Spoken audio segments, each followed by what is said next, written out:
Ya, maaf ya terputus tadi sudah habis 10 menit. Jadi setelah selain P dan T ada juga temperatur. Jadi time ya, waktu. Dia jadi memang membutuhkan waktu yang sangat lama yang bisa mencapai jutaan tahun. Oke.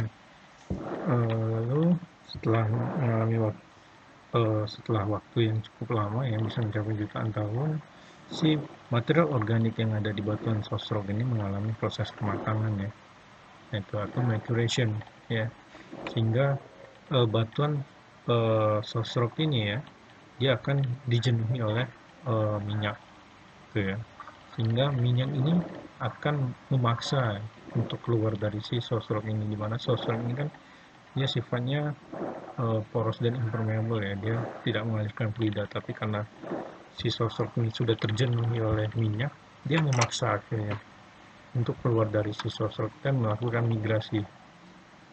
Nah, kalau dalam hal ini, di sini sosoknya ini emang langsung kontak dengan si reservoir rock, sehingga tidak perlu adanya patahan ya untuk sebagai jalur migrasinya. Dia bisa langsung eh, bermigrasi ke lapisan yang ada di atasnya ya. Nah, itu.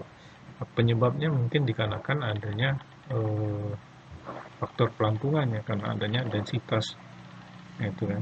Juga fluida ini kan mengalir dari tekanan yang tinggi ya, yang ada di bawah, ke tekanan yang rendah yang ada di atasnya.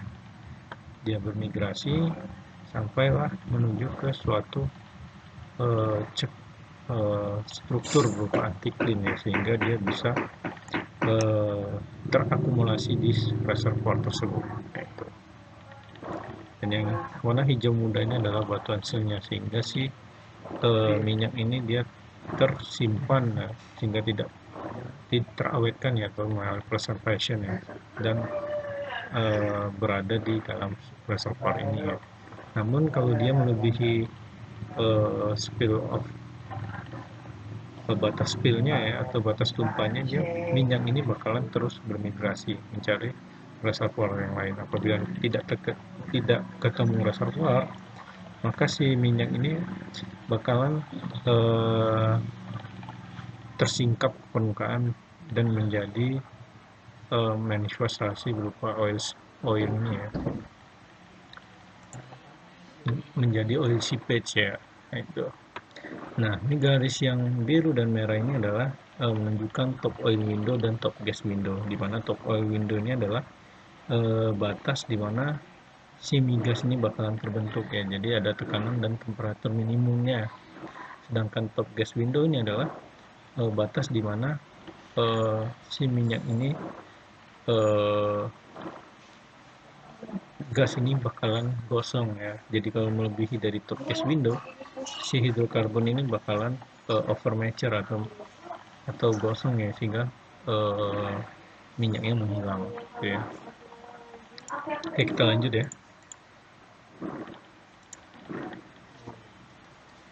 Source rock and hydrocarbon generation. Jadi batuan induk seperti yang dijelaskan sebelumnya, batuan sedimen yang berbutir halus ya, umumnya serpi dan batu gamping yang menghasilkan minyak dan gas bumi, berwarna gelap, kaya material organik dan diendapkan dengan energi rendah.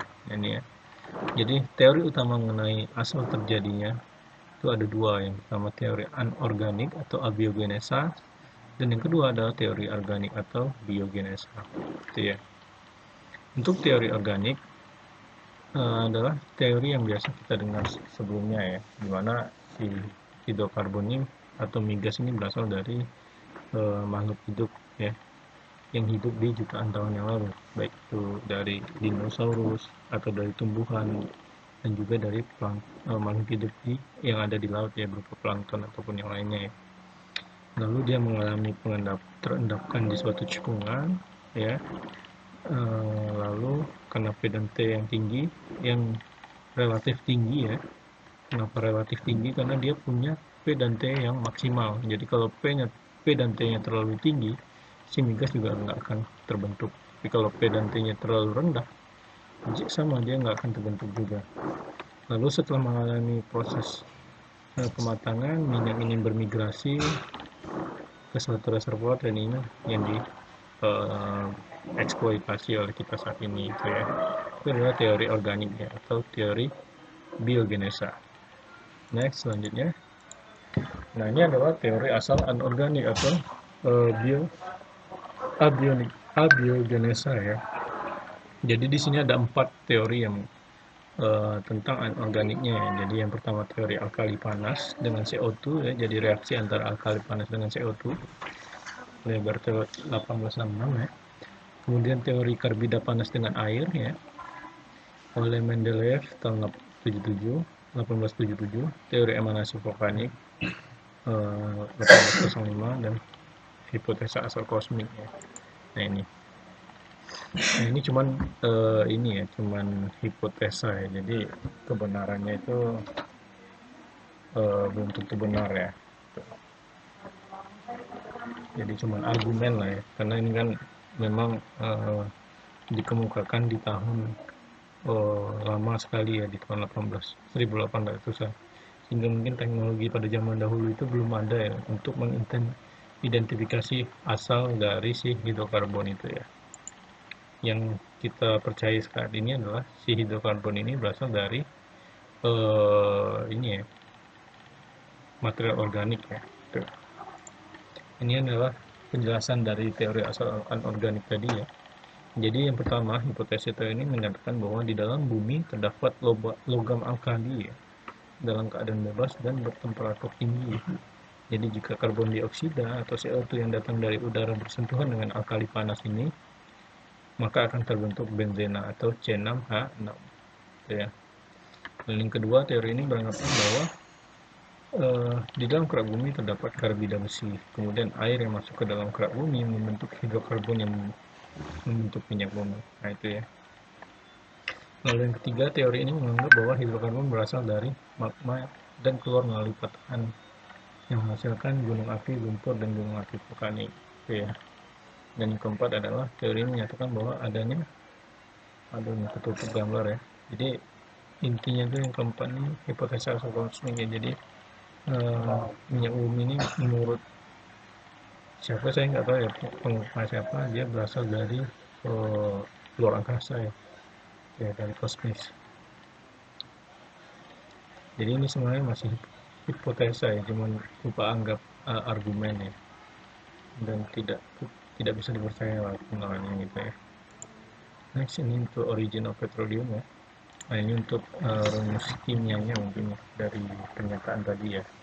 Jadi ada inorganic teori, yang pertama itu alkali metal teori ya, dari Berthelot itu alkali metalnya berupa Ca, Mg, Ba, K, dan Na ya, dan bereaksi dengan CO2 sehingga menjadi hidrokarbon.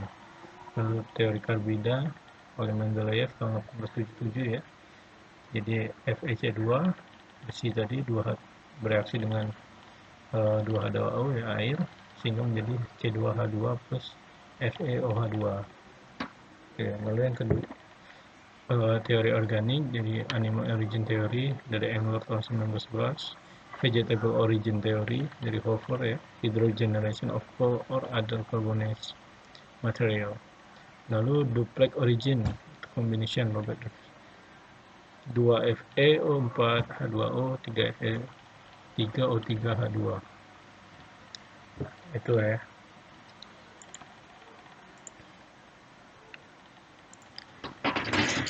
Kita lanjut ya, ini untuk teori asal organik ya, atau biogenesa.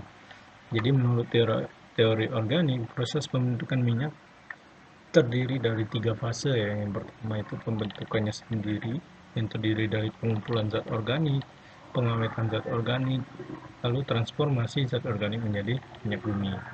Lalu yang kedua adalah migrasi minyak bumi ya, yang terbentuk dan tersebar di dalam batuan sedimen ke perangkap di mana minyak terdapat. Dan yang ketiga adalah akumulasi minyak bumi. Saya ulangi ya. Jadi yang tiga ini adalah akumulasi minyak bumi yang terdapat pada lapisan sedimen sehingga terkumpul dan menjadi akumulasi yang komersil ya. Tuh. Jadi teori asal organik ini adalah teori yang mempercayai kalau minyak bumi ini berasal dari jasad organik dan tumbuhan mungkin ya.